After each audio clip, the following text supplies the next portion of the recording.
Estamos en la primera carta de Juan, ustedes lo saben, hemos estado leyendo, estudiando toda la primera carta de Juan y ahorita estamos en el capítulo 5 y vamos a estar meditando sobre los versículos 6 al 11.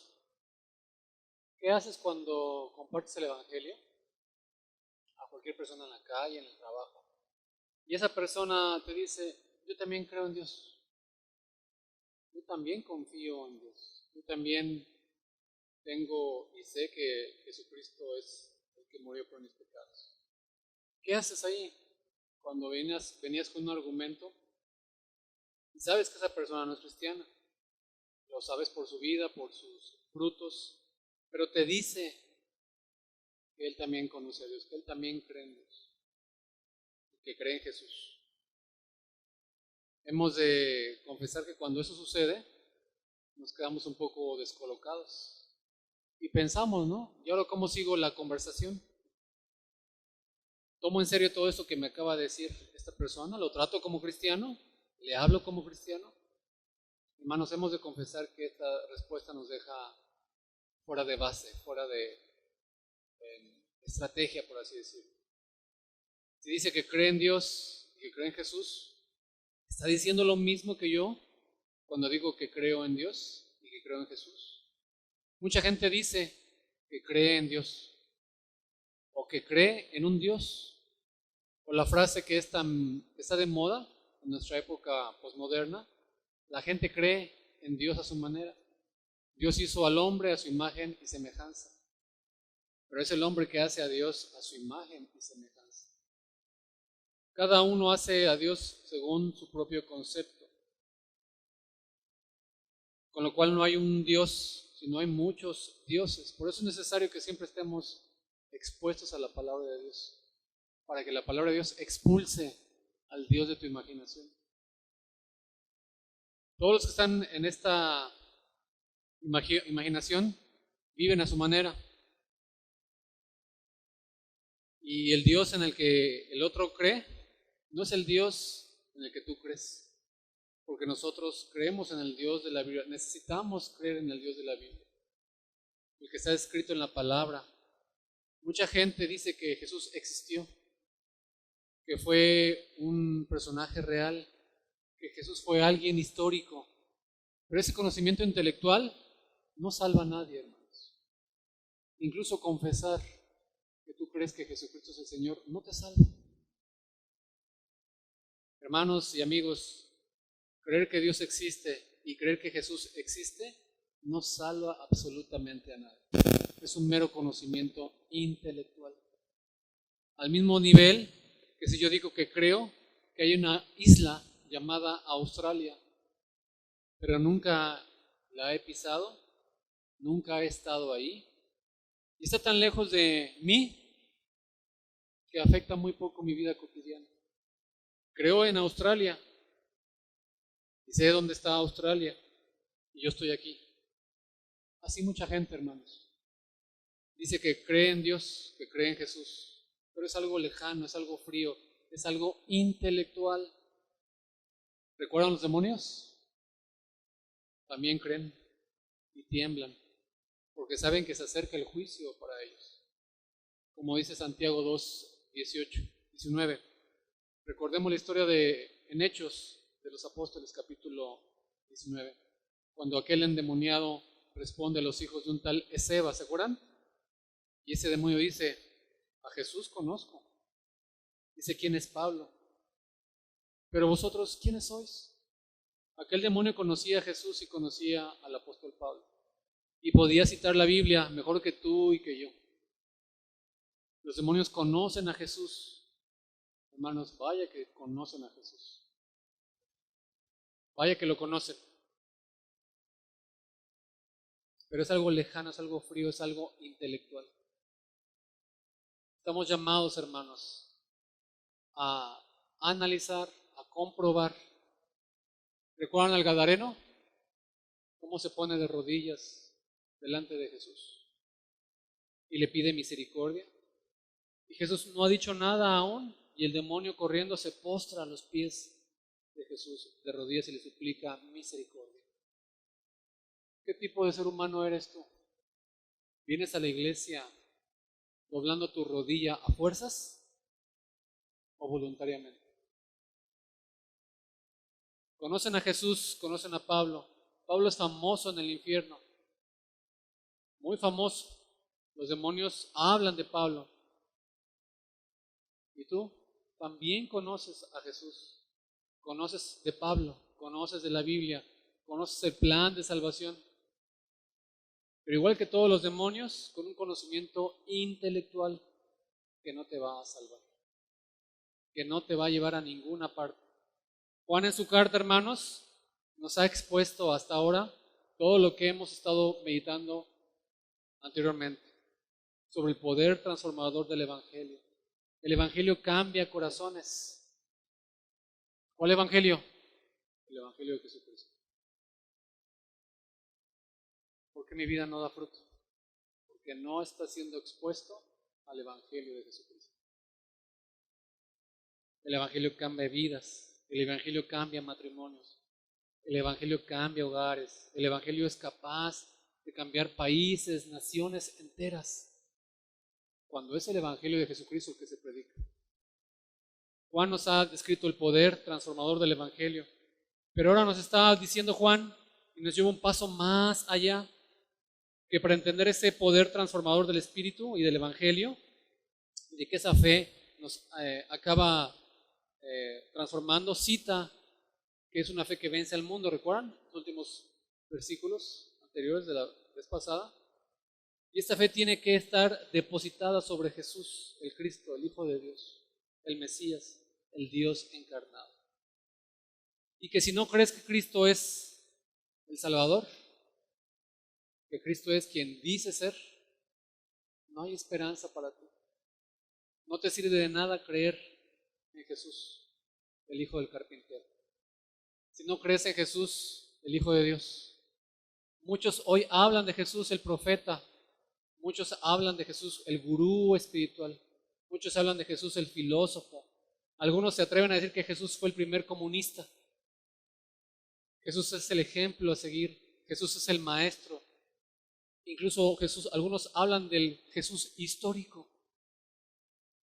Hermano, no aceptes esta idea de este lenguaje. El Jesús histórico, como si hubiese nada más un Jesús histórico, el que sucedió en la historia, y luego el Jesús espiritual, donde mucha gente lo niega. Los cristianos no lo hemos inventado en nuestras cabezas. El Jesús histórico es aquello que dice la historia de Jesús en la Biblia. Pero el Jesús espiritual no es un invento de los cristianos, también viene en la Biblia. No hay un Jesús histórico y un Jesús espiritual. Hay un solo Jesús, el Cristo. Juan de forma contundente nos está diciendo en estos primeros versículos, del 6 al 11 del capítulo 5 de 1 de Juan, que es Jesús el Cristo, el Mesías. Y ya lo hemos leído en el versículo 1 de este capítulo 1, de este capítulo 5, cuando dice que todo aquel que cree que Jesús es el Cristo, es nacido de Dios, y vuelve a repetir ahora en el pasaje en el que vamos a estar meditando esta hora, versículos 6 al 11. Vamos a orar. Te bendecimos y te honramos, Señor, en esta hora. Gracias por tu misericordia, gracias por el privilegio que nos permites al tener el tiempo de sentarnos, Señor, y meditar en tu palabra. El privilegio de poder sentarnos con libertad, con tranquilidad y meditar, pensar, reflexionar en tu palabra. Rompe, Señor, todo orgullo, rompe toda predisposición, rompe y desecha cualquier pensamiento que no traiga gloria a tu nombre, Señor. Permítenos entender tu palabra, que tu palabra alumbre las tinieblas que aún hay en nuestros corazones. Que tu palabra sea enviada por ti y regrese a ti, Señor, para tu gloria y tu honra. Toca los corazones de las personas aquí presentes, Señor. Aviva tu palabra en sus corazones, para que tu nombre sea glorificado y exaltado, Señor. Por Cristo Jesús. Amén. Hemos leído el versículo de 1 de Juan. Yo creo que va a ser más fácil, Damar, que podamos leer versículo por versículo, y yo lo leo en traducción viviente. Hay dos grupos de manuscritos. Uno de ellos es el grupo que pertenece a la Reina Valera, y otro grupo es la traducción, la crítica textual. Estos dos grupos de manuscritos fueron y se desarrollaron con algunas variantes. Va a estar el versículo 6 ahí en pantalla y yo lo voy a leer en Nueva Traducción Viviente para que vean ustedes las variaciones. Bueno, no sé si se alcanza a ver los dos. ¿No se alcanzan a ver?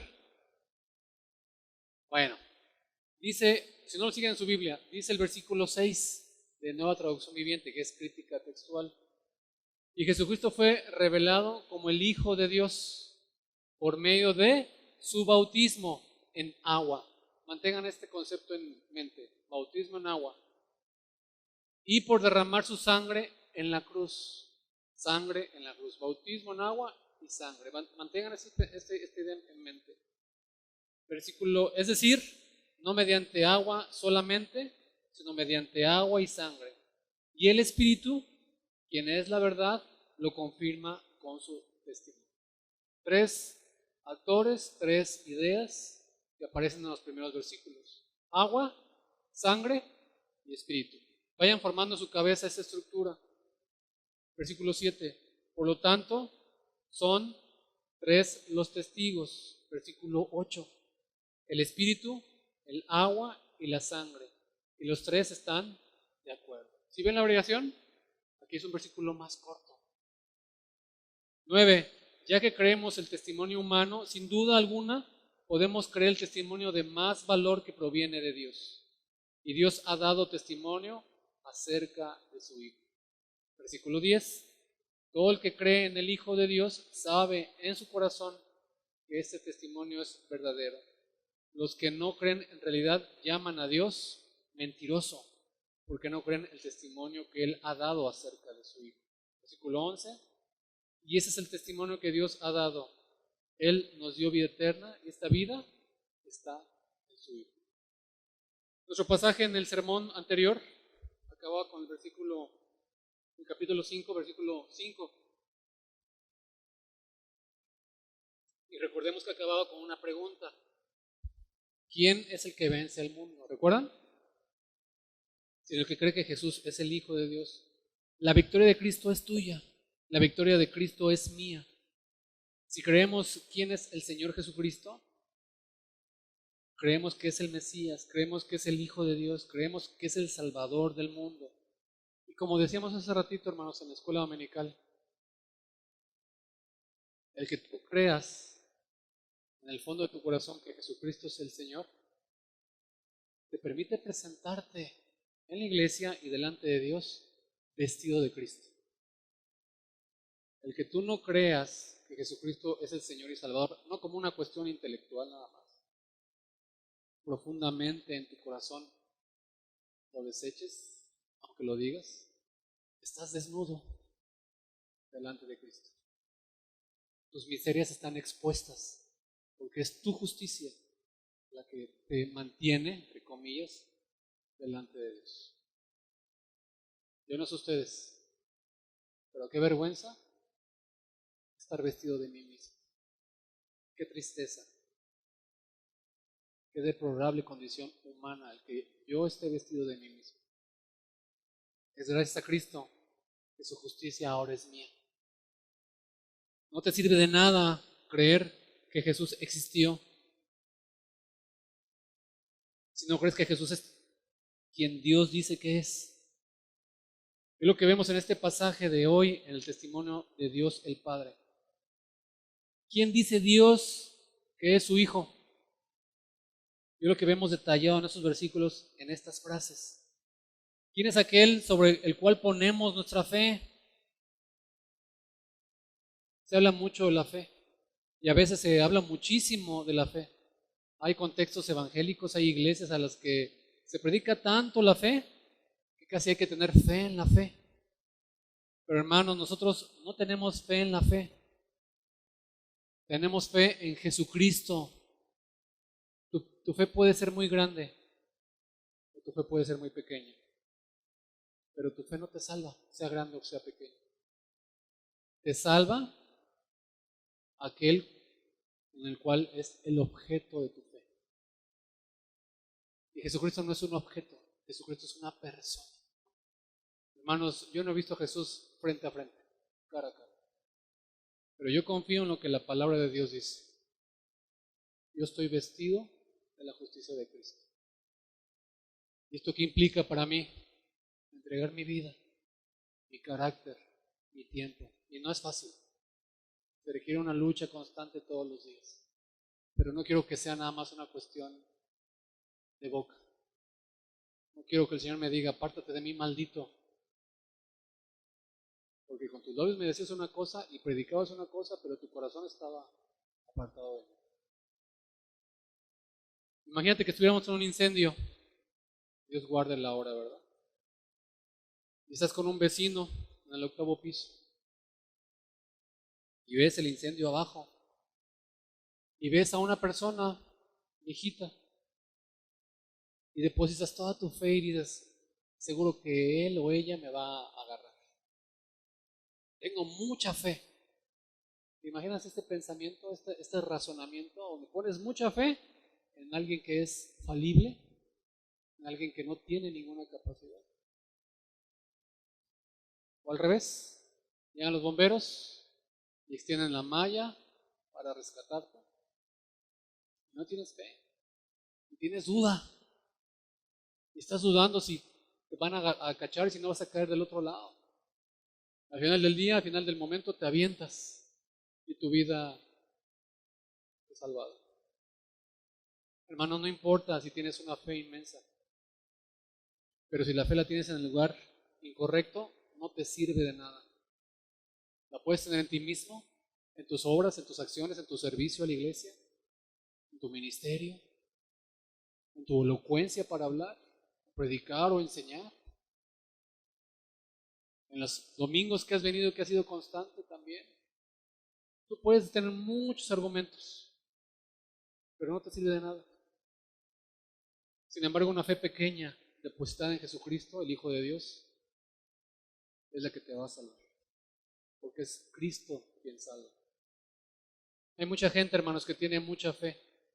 Hay gente de otras religiones que tiene más fe que nosotros. Y hace grandes cosas. Y habla y dice y se comporta. Yo me porto mejor que los cristianos, dicen ellos. Pero le han puesto en Buda, Confucio, en Mohammed, en el dinero, en las riquezas, en la posesión, en la inteligencia, en la belleza. O en sí mismos. Hay ateos que tienen más fe que nosotros. Se les llena la boca cuando hablan de ellos. Tienen más fe que nosotros en ellos mismos, pero su fe no los va a salvar. Les lleva a la destrucción, les lleva a la condenación. Más te vale una poca de fe, pero en el lugar correcto, en la persona de Jesucristo. Hay cristianos que dudan hasta si van a entrar al cielo. Les aseguro, hermanos, que cuando estemos en las puertas del cielo, ya no habrá dudas, porque seremos perfectos. Pero más te vale un poco de fe en el lugar correcto. Hermanos, no está mal la duda. Lo perverso es quedarte con la duda y no aclararla con la palabra de Dios. ¿Crees que Jesús es el Cristo, el Hijo de Dios? Dios hecho carne, Dios visitándonos, Dios viviendo una vida perfecta y muriendo en la cruz por tus pecados. ¿Crees que es tu Señor? ¿Crees que es tu Salvador? ¿Crees que murió y resucitó y está sentado a la diestra del Padre? ¿Sí crees en eso? ¿Tu vida y tus acciones lo reflejan? Amén. Decimos, ¿verdad? Y nuestro pasaje nos lanza una tremenda reflexión sobre esto, hermanos. ¿En quién hemos de creer? Y después nos detalla también Juan, ¿por qué hemos de creer? ¿Y para qué hemos de creer? Es una fe que se razona, no es una fe ciega. En primer lugar nos habla de quién hemos de creer. Versículo 6 al 8 nos habla del testimonio del Padre respecto a su Hijo. ¿En quién hemos de creer? Dice que Jesucristo vino mediante agua y sangre. Son palabras misteriosas, ¿verdad? Sabemos que lo que es el agua y sabemos lo que es la sangre. No hay problema en esto. Pero qué misterioso nos resulta estas palabras referidas a Jesucristo, a su vida, a su testimonio. Nos parecen palabras extrañas o no comunes. Muchos teólogos, muchos comentaristas coinciden en decir que probablemente este es el versículo más difícil de toda la primera carta de Juan. Algunos dicen que es el versículo más difícil de toda la Biblia. Y es difícil no porque no sea verdad, sino porque quizá no es tan claro. O no tenemos los elementos humanos, menos en español, para aproximarnos al texto. ¿Qué significa esto, hermanos? Que Jesucristo vino mediante agua y sangre. Y que el agua y la sangre dan testimonio de Él, de quién es Jesucristo. Hay tres interpretaciones que solemos encontrar. Tres interpretaciones históricas. Les digo las primeras dos, que son malas, y luego la buena. Algunos, siguiendo la opinión de Agustín y de algunos otros padres de la iglesia, dicen que agua y sangre se refiere al agua y sangre que salió del costado del Señor Jesucristo. Cuando aquel romano, soldado romano, vio, después de traspasar el cuerpo del Señor. Y nos dice en el relato de la crucifixión que salió de su costado agua y sangre. Pero parece algo inverosímil, porque Juan lo cita al revés. El pasaje de la crucifixión dice sangre y agua. Cuando se acabó la sangre, en el corazón, en el cuerpo del Señor Jesucristo, ¿qué salió? Agua. Y empezó a brotar esa agua. Se vació el Señor Jesucristo. Y ahora Juan habla de agua y sangre. Y además Juan dice, hermanos, que no mediante agua solamente, sino mediante agua y sangre. Es como si el agua por sí sola fuera imperfecta, incompleta. Y es necesario además del agua, la sangre. Por tanto, esta interpretación parece ser muy extraña. Otros han intentado relacionar el agua y la sangre con los sacramentos, con las ordenanzas del Señor, con el bautismo, con la cena del Señor. Pero tampoco parece apropiado, porque en el contexto en el que Juan nos está hablando aquí, agua y sangre se refiere a la vida y el testimonio del Señor Jesucristo. Y además, porque en ningún sitio de la Biblia se habla de la cena del Señor con la sangre. Se nos habla de la Santa Cena, de la mesa del Señor, del pan y del vino, y de la copa y el pan, pero nunca se menciona la sangre. Por tanto, parece también extraña esta interpretación. La mayoría, la interpretación más predominante, junto a muchos teólogos, y uno de ellos Tertuliano, también padre de la iglesia, vienen a relacionar el agua y sangre con el ministerio del Señor Jesucristo, con el inicio y final del ministerio del Señor Jesucristo, y con la presencia de Dios y el testimonio de Dios respecto a la vida y ministerio del Señor Jesucristo. ¿Recuerdan que Juan estaba escribiendo su evangelio y también sus cartas respondiendo a la herejía de aquel tiempo? ¿Recuerdan quiénes eran los herejes? Era el gnosticismo, los gnósticos, que estaban mal, estaban intentando y estaban amenazando la verdad.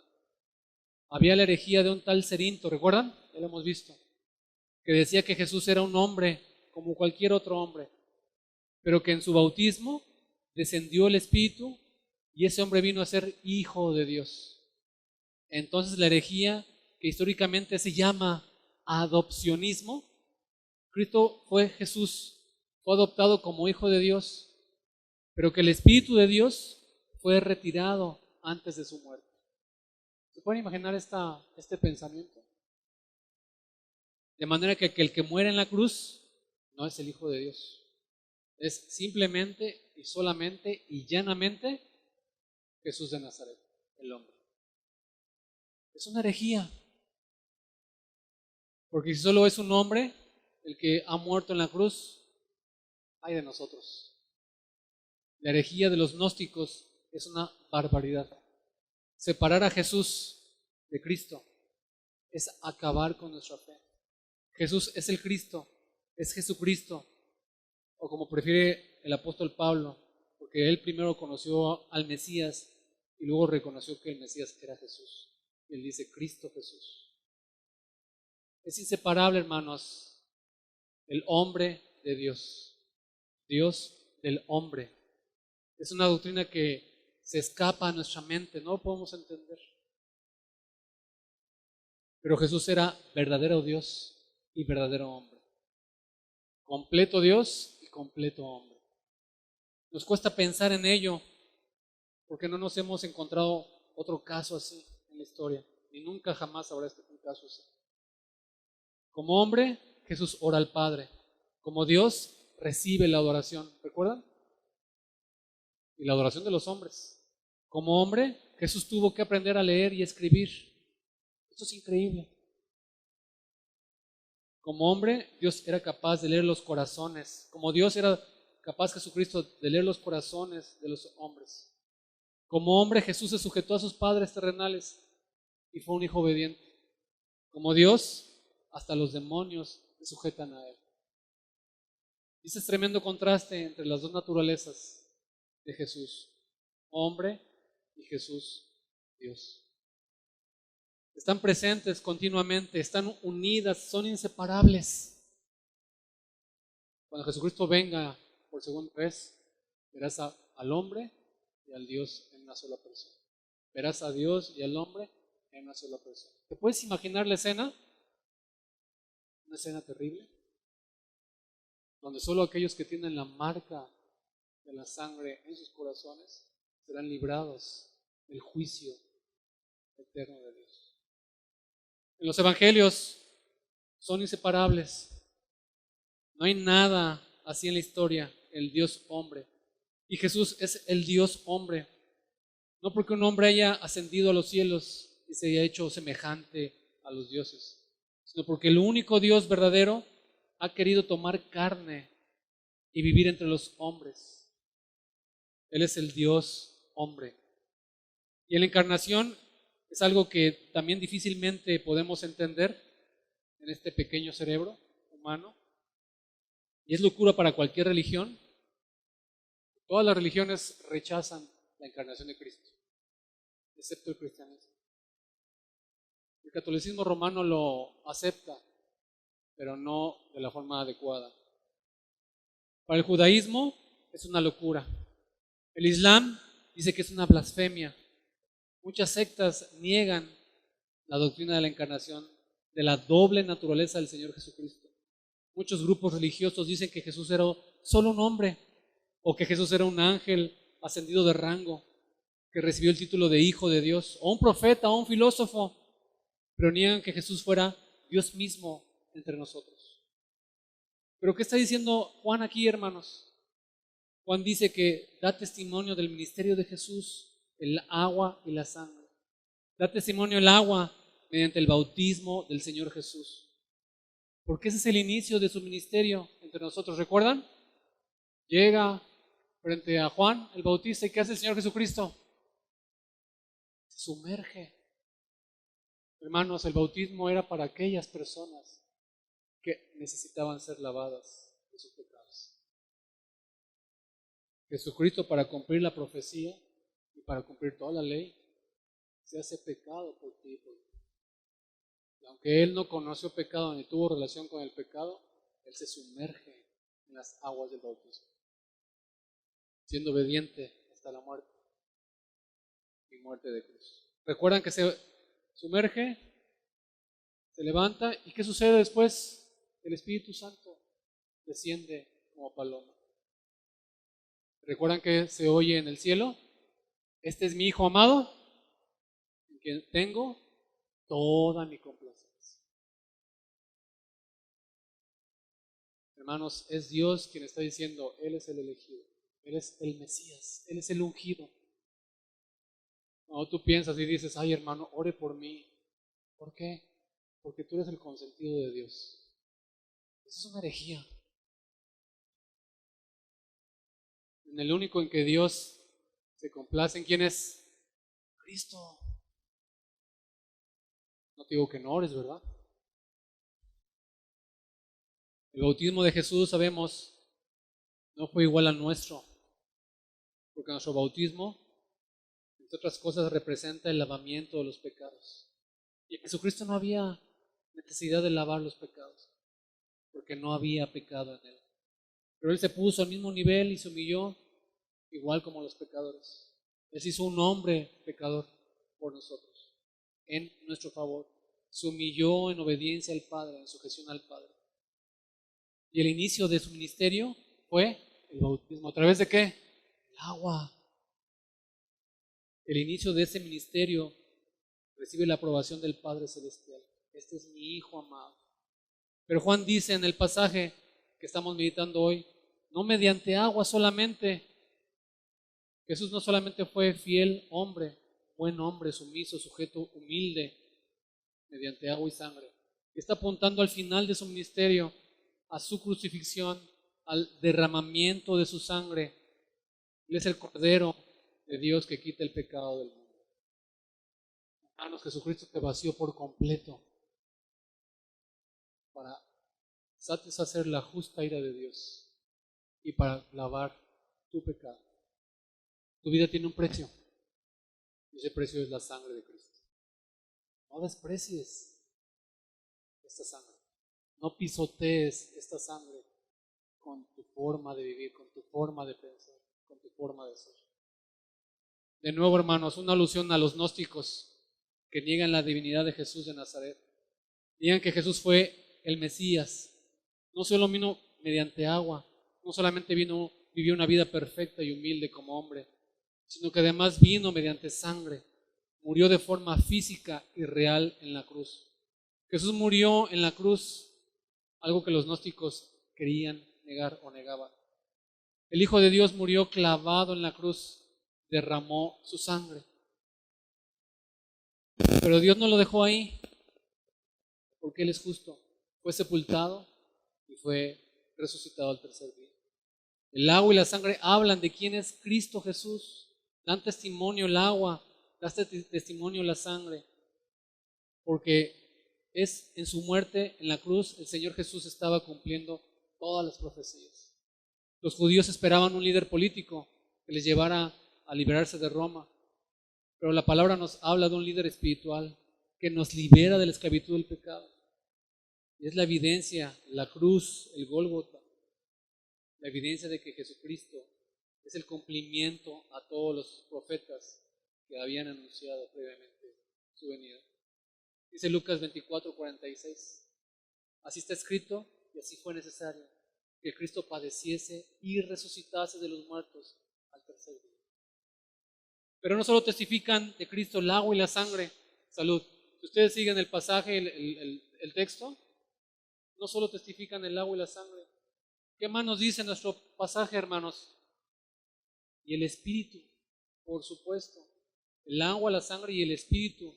Y el Espíritu es el que da testimonio, porque el Espíritu es la verdad. Nos resulta un poco extraño nuestra lógica que el agua, la sangre y el Espíritu sean puestos al mismo nivel como tres testigos. Porque el Espíritu, si sabemos, habla, pero la sangre y el agua no hablan. Bueno, es una forma poética y una forma retórica en la mentalidad hebrea. El agua y la sangre dan testimonio. ¿Recuerdan aquel evento histórico que representa el bautismo del Señor, la crucifixión del Señor? Está hablando porque están dando testimonio, están testificando de quién es Jesús. Es una forma de hablar que ya encontramos en muchos pasajes. Por ejemplo, ¿recuerdan a Caín y Abel? Cuando Caín mató a Abel y Dios se dirige a Caín, ¿y qué le dice? ¿Recuerdan? La voz de la sangre de tu hermano clama a mí desde la tierra. Aquella sangre derramada de Abel estaba transmitiendo un mensaje a Dios. Hermanos, en este caso, primera de Juan, no es la sangre de Abel, es la sangre de Cristo, Jesús, derramada en el suelo, que nos sigue anunciando que Él es el Cordero perfecto que derramó hasta la última gota de su sangre en nuestro favor. Él es la propiciación por nuestros pecados. La sangre de Cristo clama, así como el agua de su bautismo clama. Y el Espíritu nos convence de que esto es verdad, porque no podríamos creer si no fuera por el ministerio del Espíritu Santo. Nuestros ojos seguirían cerrados, nuestros oídos tapados. El Espíritu es el que nos hace ver la verdad. El Espíritu es el que nos hace entender que Jesucristo es el único camino al Padre, el único Salvador, el único que puede lavar todos nuestros pecados. El Espíritu Santo es el principal testigo en la vida del creyente, el que aboga por la verdad de nuestros corazones, el que nos hace abrir los ojos a la luz admirable de Dios. Y en un sentido histórico, cuando vemos en Hechos de los Apóstoles, ¿recuerdan? Que el Espíritu Santo desciende, el Espíritu Santo convence, convence a la iglesia, a los escogidos del Señor, y abre los ojos a la verdad. Esa convicción de la fe viene por el Espíritu. Y ahora es el Espíritu Santo que habita en el corazón del creyente, quien nos ilumina, nos hace entender la palabra, nos convence de nuestro pecado, nos guía hacia la santidad, nos une en el amor fraternal, para que cada uno de nosotros podamos decir, como dijo Tomás, delante del Señor Jesucristo: Señor mío y Dios mío. Y esa convicción ahora es interna, es personal. Y eso se refiere al versículo 10, hermanos, cuando dice que el que cree en el Hijo de Dios tiene el testimonio en sí mismo. Esta convicción viene por el Espíritu, y el creyente tiene el Espíritu del Señor en su corazón. Y esa convicción es interna. Hermanos, a veces cometemos el error de decir hermano a alguien que viene a la iglesia. Probar los espíritus implica eso, orar por esa persona. No des por sentado que todo el que está dentro de la iglesia es cristiano. Tu labor no es estar cazando y decir quién es cristiano o quién no es cristiano. Tu labor es orar por esas personas, por aquellas personas que están luchando en su carácter, por aquellas personas que tienen un montón de dificultades en su vida, para que el Señor las convenza, las transforme, las cambie. El que cree en el Hijo de Dios tiene en sí mismo ese testimonio de parte de Dios. A esto se refiere Juan cuando habla del agua, de la sangre y del Espíritu. El testimonio de los tres, y que el testimonio de los tres concuerda, está unido, no hay contradicción. Recordemos otra expresión de los versículos 7 y 8, que significa esto de que los tres son los que dan testimonio en el cielo. Y aquí hay una cuestión que queríamos platicar de la crítica textual. Y es complicado, no está tan fácil. No, tampoco me voy a meter en este asunto mucho tiempo porque no es parte del tema. Nada más lo voy a exponer de manera general. Algunos de ustedes tienen diferentes traducciones de la Biblia. Algunas Biblias vas a encontrar una versión larga de los versículos 7 y 8. Y en la crítica textual, Nueva Traducción Viviente, por ejemplo, vas a encontrar una versión corta del versículo 7 y 8. La larga es la que encontramos, por ejemplo, en la Reina Valera, porque tres son los que dan testimonio en el cielo: el Padre, el Verbo y el Espíritu Santo. ¿Sí lo leen? ¿Me están siguiendo? Y estos tres son los que dan testimonio en la tierra: el Espíritu, el agua y la sangre. Y esos tres concuerdan. Pero algunos de ustedes que tengan una Biblia textual o tengan una Biblia de las Américas, tienen una versión muy breve de estos versículos 7 y 8. Porque tres son los que dan testimonio en el cielo. Porque son los que dan testimonio: el agua, el Espíritu, el agua y la sangre. Y esos tres concuerdan. Y esta expresión de que hay tres que dan testimonio en el cielo refleja una unidad, una trinidad en la Reina Valera. Dando testimonio del Señor Jesucristo en perfecta armonía, en perfecta consonancia. En consonancia también con el resto de las Escrituras. Y aunque en algunas traducciones aparezca y en otras no, ¿cuál es la razón de esta diferencia que podemos encontrar? Pues según los manuscritos en los que se haya basado esta traducción u otra, básicamente hay dos familias de manuscritos, como había dicho al principio. Una familia de manuscritos no aparece esta frase. Hay tres que dan testimonio en el cielo. Y otra familia de manuscritos sí aparece esta frase. Es posible que encontremos esta variante en nuestras traducciones. En el hebreo no. Pero ese tema no nos ha de inquietar demasiado, hermanos. La Biblia tiene una forma muy terrenal. Está escrita en papel y tinta, en lenguaje humano. Se escribió en griego y en hebreo y ha sido traducido al castellano, al catalán. catalán, al inglés, al alemán, a un lenguaje humano, de una forma humana, igual que el Señor Jesucristo, que tuvo un aspecto muy humano, pero era divino, era celestial, era Dios entre nosotros. Del mismo modo, la palabra es la presencia de Dios entre nosotros, con un aspecto muy humano. Y estoy seguro, hermanos, que los discípulos del Señor vieron a Jesús cansado, dormido, incluso sucio, incluso despeinado. Pero Jesús, aunque tenía ese aspecto muy humano, era Dios mismo, hecho carne. Así con la Biblia, hermanos, podemos mirar y tener un aspecto muy humano. Puede parecer un libro más, pero en realidad su contenido, su mensaje es la palabra de Dios poderosa que transforma nuestros corazones. Así que no tenemos ningún problema con ninguna de las dos variantes de sus versículos que estamos leyendo hoy. Como dice Martin Lloyd-Jones, lo importante es que estas variaciones no afectan para nada la sana doctrina, no afectan la verdad cristiana, no afectan el fundamento de nuestra fe. Ya sea que tomemos una lectura más larga o una lectura más breve de estos versículos. Lo cierto es que nos dice Juan que esos tres testigos concuerdan entre sí: el agua, la sangre y el espíritu. Y los tres concuerdan, son testigos aquí en la tierra acerca del ministerio del Señor Jesucristo. Y concuerdan, coinciden.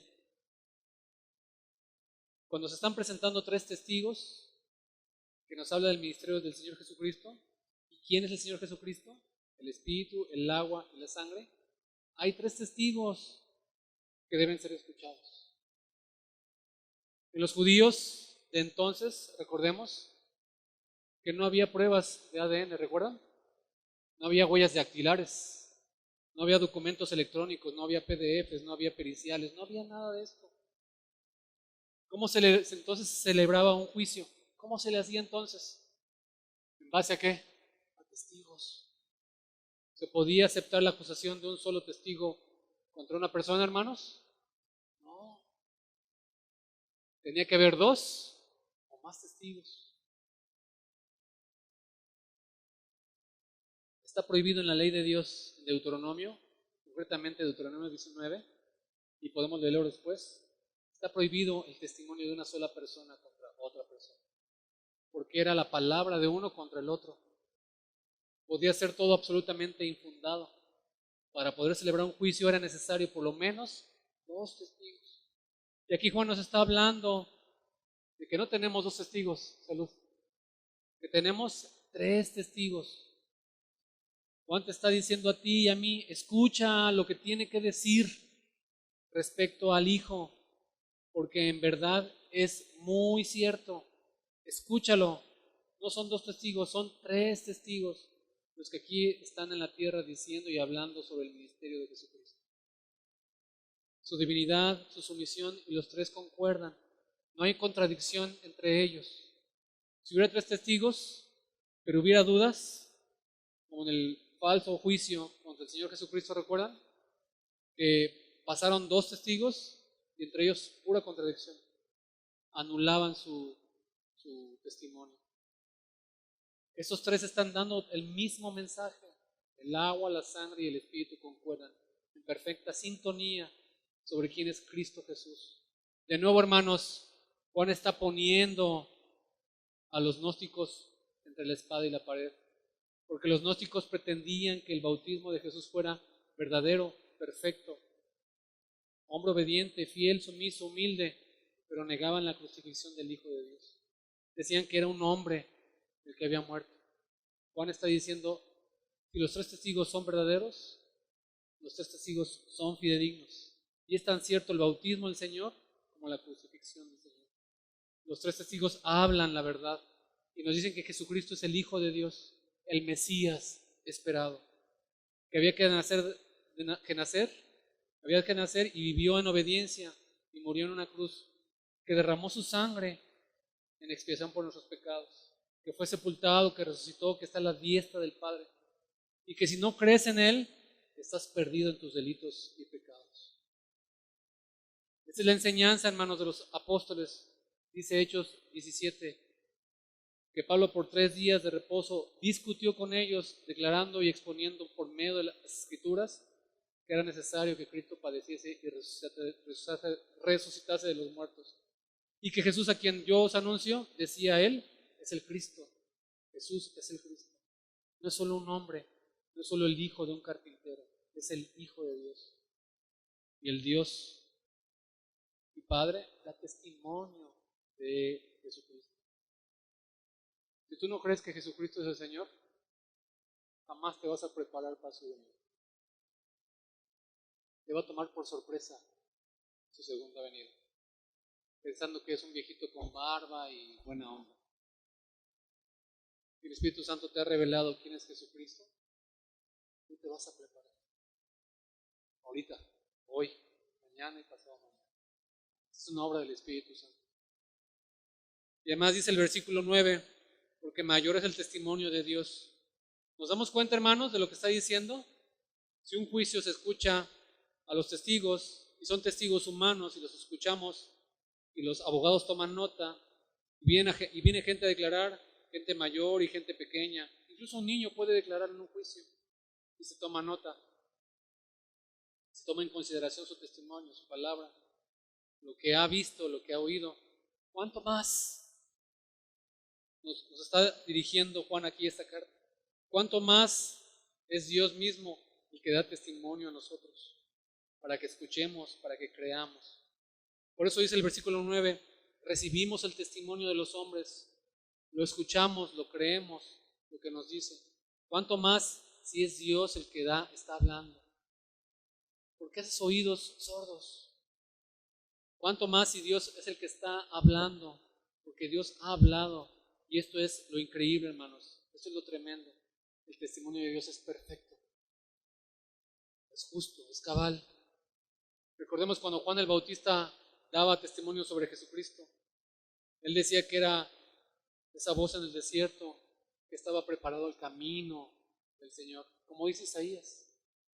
Pero el Señor Jesús, dice luego Juan el Bautista, tengo mayor testimonio que el de Juan.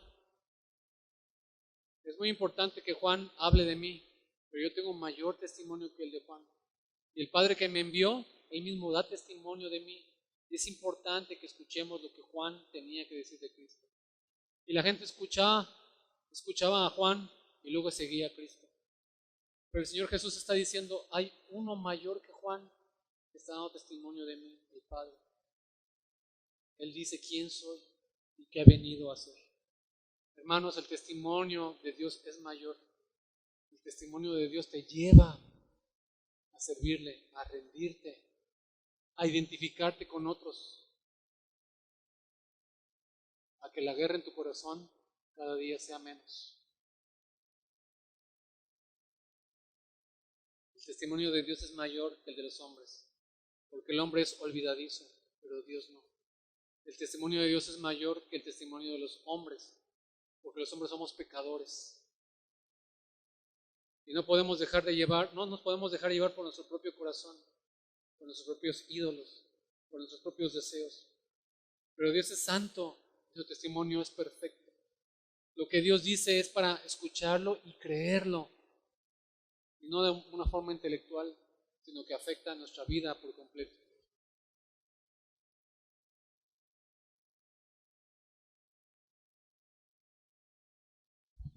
Hermanos, aunque Dios ha hablado, Dios podría habernos dejado a nuestra suerte. Podría habernos, después de la caída, olvidarse de nosotros. Habernos dejado a nuestra propia suerte. Pero no fue así. Dios se acercó. Dios ha hablado. Dios trazó un plan de salvación. Dios envió a su Hijo. Y Dios dio testimonio respecto a su Hijo. Y es para escuchar y es para creer en nuestros corazones. Y el que no cree a Dios, versículo 10, le ha hecho mentiroso. Imagínate en un juicio que alguien empieza a testificar y enseguida lo retiran. Tú no hables más. Le están diciendo mentiroso. Dios ha hablado al hombre y el hombre prefiere no escuchar. Estás diciéndole a Dios que es mentiroso. Estamos tan acostumbrados a escuchar estas palabras que no nos causan asombro, no nos causan agradecimiento. Pídele a Dios que sensibilice tu corazón. Pídele a Dios que despierte tu corazón a estas palabras que estamos meditando. No lo des por sentado, no lo des por hecho.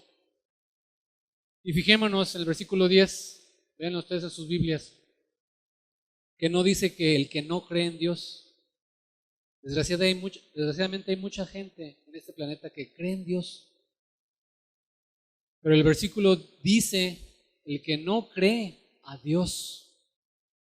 Muchos creen en Dios, pero no creen a Dios lo que Dios tiene que decirnos. ¿Y para qué tengo que creer? Te estarás preguntando, versículos 11 y 12. ¿Para qué tengo que creer? Preguntémonos. Si no creo, ¿por qué no creo? Si no crees, ¿por qué no crees? Algunos dicen, ay, si vieron un milagro, hermanos y amigos, los judíos vieron tantos milagros delante de sus narices. Acusaron a Jesús de todo. Le dijeron incluso que era y venía del demonio, ¿recuerdan? Los judíos vieron cómo Jesús resucitó a Lázaro y luego hicieron un complot, no solo para matar a Jesús, sino también para matar a Lázaro. Jesús resucita a Lázaro, los judíos quieren matar a Lázaro. Eso es lo que haría el hombre con los milagros, si Dios ahora hoy hablara desde los cielos anunciando el Evangelio. La gente se quedaría mirando hacia arriba y diría que ha sido una tormenta, un trueno, un rayo. No, yo creo que ha sido un ovni que está enviando un mensaje, una voz extraterrestre. Porque el hombre en sus delitos y pecados es necio, que no puede ni escuchar ni entender. Está ciego, absolutamente ciego. No creerías aunque se hiciera un milagro delante de tus ojos, porque el hombre incrédulo le daría cualquier otra explicación. Y algunos dicen, ay, si me convencieran por filosofías, si me convencieran por la lógica o las matemáticas o la ciencia, si me convencieran con sabiduría, sí me convertiría con palabras. Pablo, hermanos, era un experto, un inteligente hombre para hablar con toda sabiduría, todas las palabras. Y aún así tantos griegos, tantos gentiles escucharon sus argumentos y no creyeron. A todo esto responde el apóstol Pablo en 1 Corintios 1:22. Porque en verdad los judíos piden señales y los griegos buscan sabiduría, pero nosotros predicamos a Cristo crucificado, piedra de tropiezo para los judíos y necedad para los gentiles.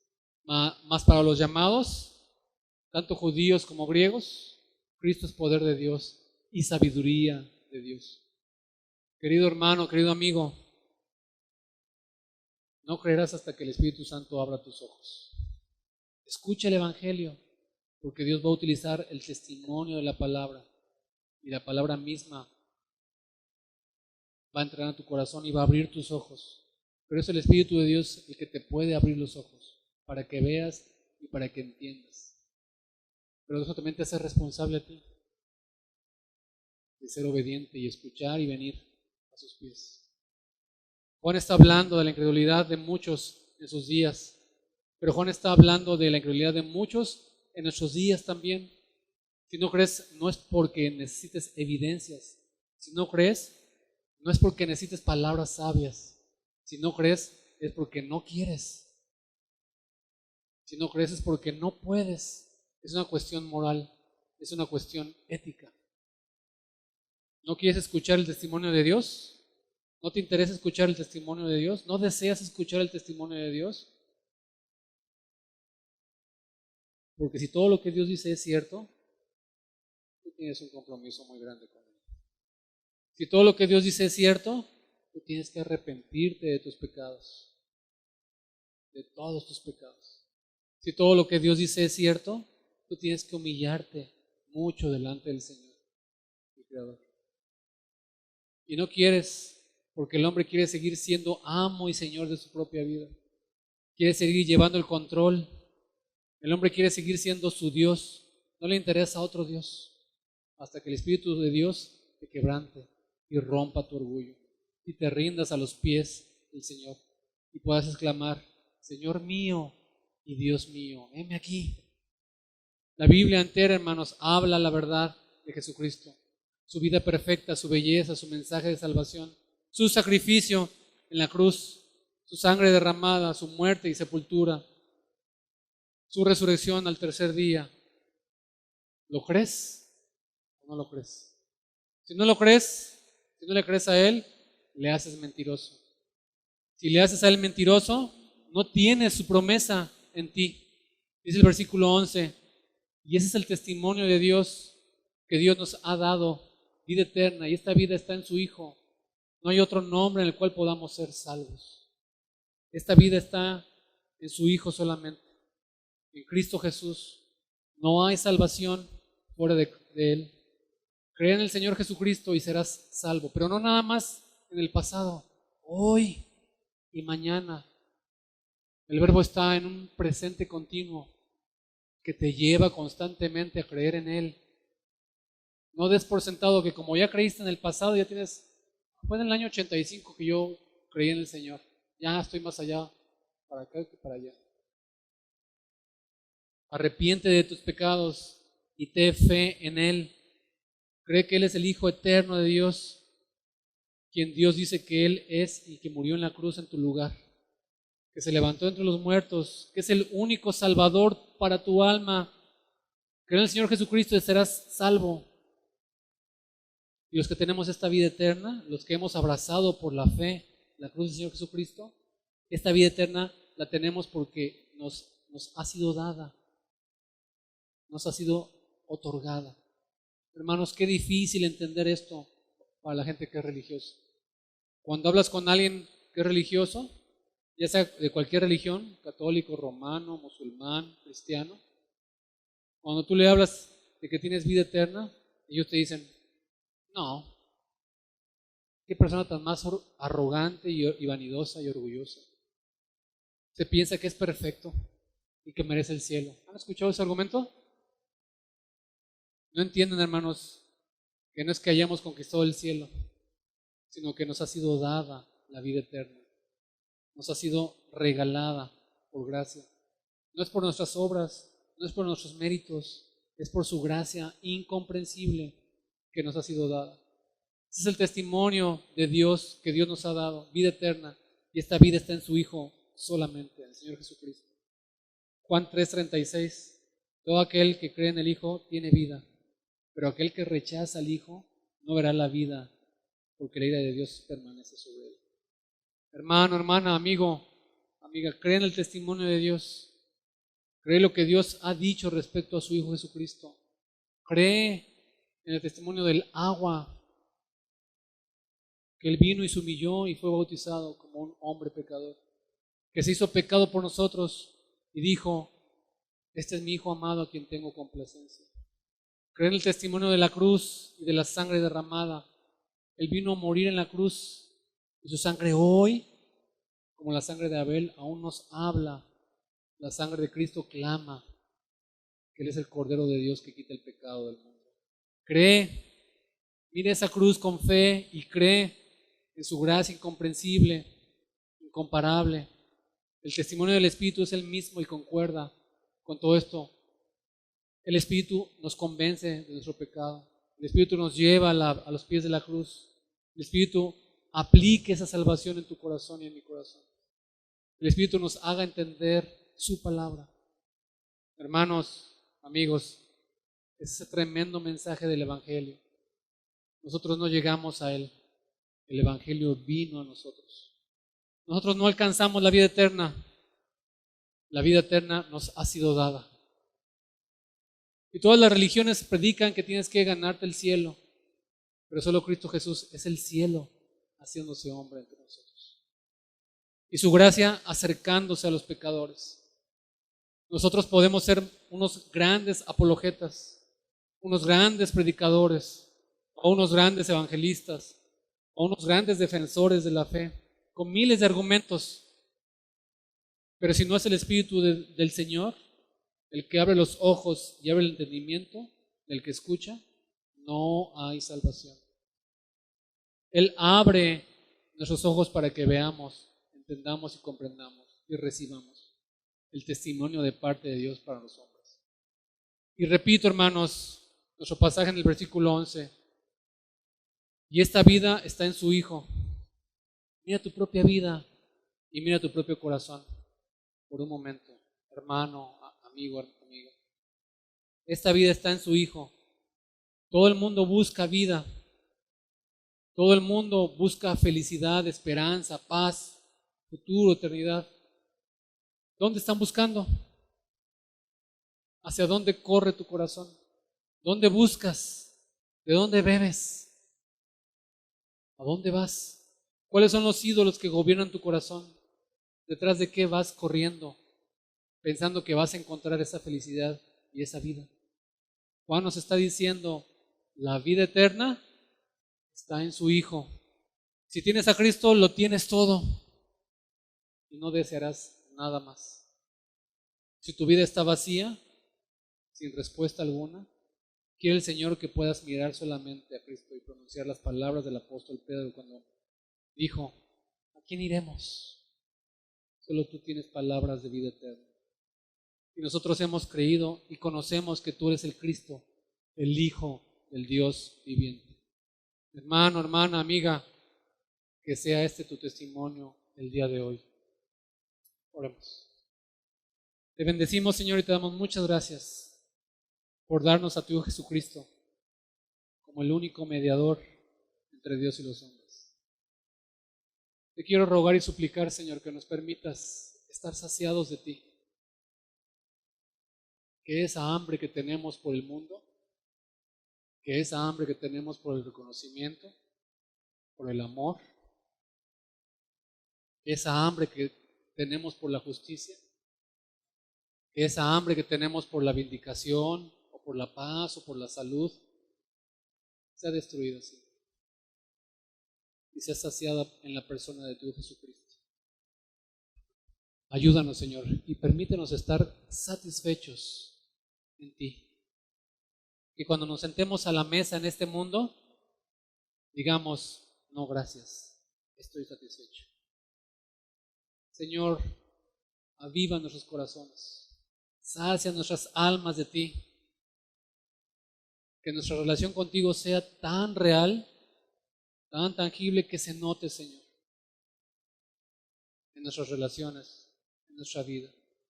No permitas que pequemos contra ti, Señor. Transfórmanos, Padre, lo suplicamos y te rogamos y descansamos en ti sabiendo que tú cumplirás y perfeccionarás la obra que has iniciado en nosotros. Bendito seas y alabado seas por Cristo Jesús. Amén. El Señor les bendiga.